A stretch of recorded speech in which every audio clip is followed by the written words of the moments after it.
Ben, they always say players like playing games, prefer playing games to training. So 2 games in 3-4 days where a lot can happen. Everyone must be looking forward to this Easter period. Very much so. I think it's a big weekend for us. We've had a really good week this week, and the players are looking forward to a real challenge going to Stevenage tomorrow. And I say, yeah, we're looking forward to it. It's a good game. They've obviously had a fantastic season, and it'd be a nice scout for us if we can go there and get a result. Obviously, there's always a lot of noise from outside. Given that Hartlepool got the last-minute winner last weekend, it has just closed up a bit. But do you think there's maybe people forgetting the fact that you haven't lost recently? It is 3 straight draws. Yeah, I think it's 3 straight draws, and they're not. Listen, sometimes you draw a game and you're fortunate to draw a game. You might be hanging on, and the other team have peppered you, and you nick a point, or you have a little bit of a smash and grab. It hasn't been that at all. If anything, we could be sitting here with at least 7 points from those 3 games, I think, if not 9. So we're pleased with a lot of the performances, and we've steadied things a little bit after 4 defeats in a row. And there's been 3 draws, that's 3 unbeaten games, and now we want to just turn those draws into wins, and then we'll be in a good place. You started so well last time out against Newport, 6-7 corners in the first 15-20 minutes, opportunities, but then at the end you are sort of hanging on. They're sort of with their set pieces now. Was that just the team sort of running out of steam, or a little bit of nerves? I don't know. Like I say, we started the game very, very well, and I think when you're that dominant and that much in the ascendancy, you have to get the goal, because then it completely changes the game. So, as I said, after the game, Newport then slow the game down. They take ages with a goal kick, take ages with a throw-in, and it takes the momentum out of the game. Whereas if we'd have gone ahead, they couldn't do that. They'd have had to obviously chase the game themselves. So it would have just completely changed the dynamic of the game. I mean, in the closing stage, after 65 minutes, we hadn't had a shot on our goal. Their expected goals was 0, flat 0. There was nothing at all. And then, I think we got drawn into probably a little bit too much of their game in the closing stages. I think at the start we stood up to things and were getting passes off and getting through the pitch. And then in those closing stages probably weren't doing that as well, and it was coming back a bit quicker. They had the advantage of the wind in the second half and pinned us in that closing stages. But the positive spin on that was we stood up to it. We stood up to it. We saw out. It was probably only the last 10 minutes really where they built a bit of pressure and a few chances. But we stood up to that, rolled up our sleeves, and showed that we've got the character for that side of the game as well. You have said since you've been in, you can feel the quality getting better. You can feel things coming. Can you feel those 3 points and those goals coming or not? Yeah, we're creating chances. Again, if we'd drawn those 3 games and they're, say they're 3-0 and we haven't looked like scoring, but we've had more shots than the opposition in all 3 games. We're creating good opportunities. It's just a fact of taking them. But I would say again in training this week, the level and the quality has gone up. It has gone up again, which is pleasing. And I see what the players are doing on a daily basis, and I've got great belief that they can do that on match days. And I think one win, one really strong result to match the performance, and I think that would be lift off for us as a group then. It would be nice, obviously, to get 2 performances over Easter, but first and foremost is Stevenage. I mean, the front 2 have got 25 goals between them. Even their centre halves pop up quite regularly. Easy to see why they're up there.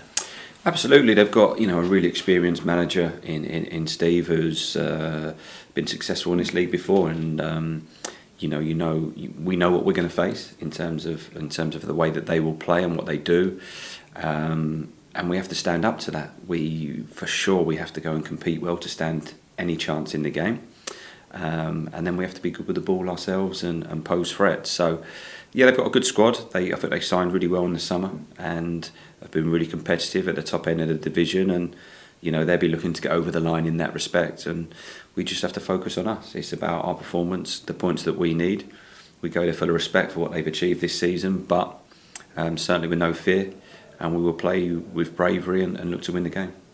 Is this how you thought it would be when you came in? It was going to take time, changing things again for the 3rd time this season with you coming. Did you expect, look, it's going to take a little while? It always takes time in terms of a transition, in terms of getting it to the way that I want to play and how we want to work as a coaching staff. But I'd have liked 1 or 2 wins on the board for sure to have just eased us away from that relegation places. So that's our priority, and it is literally the old cliche of next game. That's all our focus is. We've not looked ahead to Crewe or touched on that. We won't do that until after finishing on Friday against Stevenage. So I've been impressed with the group, the mentality within the group. But across three managers and across even the last couple of seasons, it's been the lower reaches of League Two, and we need to make sure that we firstly stay safe, and secondly we then change things to make sure that's not the case moving forward. I just spoke to Osama Ashley and I said, are you sort of annoyed where you are? And he said, you're annoyed and we're frustrated. Do you as a coaching staff sort of have to sort of channel that frustration and annoyance into sort of belief and positivity? Yeah, I think belief, positivity, and a real focus on the game and the performance, because that's what dictates the result. And we need to make sure that we're getting our details right tomorrow. We have to be really good off set pieces because they're very strong, and we have to be really good in all aspects of the game tomorrow to go and get the result that we want. So there's no point wasting any energy on what's gone. There's no point wasting any energy thinking about Crewe or the next game. It's purely on tomorrow. Let's hit the levels that we can hit. Let's make sure we're in the best place mentally, make sure we're physically right at it, and that we perform with the ball as well. And if we can do all of those things, we give ourselves a really good chance of 3 points. You know what the fans and what us in the media are like as well. We waste energy looking at league tables, looking at who's playing who might get points where and everything. Have you got any kind of points target in mind or anything you believe that, look, if we get to that, then we're fine? No, just get safe as quick as we can. Yeah, I just want to get mathematically safe. The quicker we can do that, the better.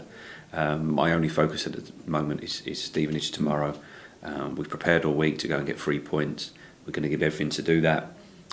If we manage to do that, we're in a better place. We then move on to Crewe on Monday, and we'll be looking to do exactly the same. So my only objective at the moment is win next game, and that will be the process between now and the end of the season.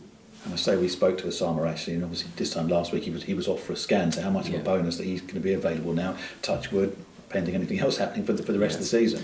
Yeah, really pleasing because he thought there was a bit of damage there in the hip, and on sort of inspection from our physios that we thought there was a little bit of damage in there. So to get the scan results back clear was a real positive. Sometimes it's that placebo effect as well. You think something's wrong with you and you're fearing the worst, and he hadn't trained, and then the scan comes back clear and it clears your head. Oh, okay, right, and he's back in. So no, it's great to have him back. Gives us another strong option in midfield, and he's different as well to what we've got. He gives us different strengths and different attributes. Allows us to have a bit of a balance in there with the other players that we've got. So yeah, certainly a positive for us to have Ash available. And is Connor Hall okay? Connor's fine, yeah. It was just an awkward one last week, and he had a little manipulation on his back after the game, and he's been fine and trained all week. And just finally, what's the sort of plan across the weekend? Was you playing Good Friday, and then you've got a quick turnaround for Monday. So how does it work getting training in, but also getting players rest and recuperation in? Yeah, that balance basically. We've had a good week. We play tomorrow. We'll then be in Saturday, Sunday in terms of recovery and preparation going into Monday. So if we get 2 good results over the weekend, I will then give them a little bit of time off next week. But at the moment, no, we need to be in. We need to be working. We need to be recovering between games to give ourselves the best possible chance.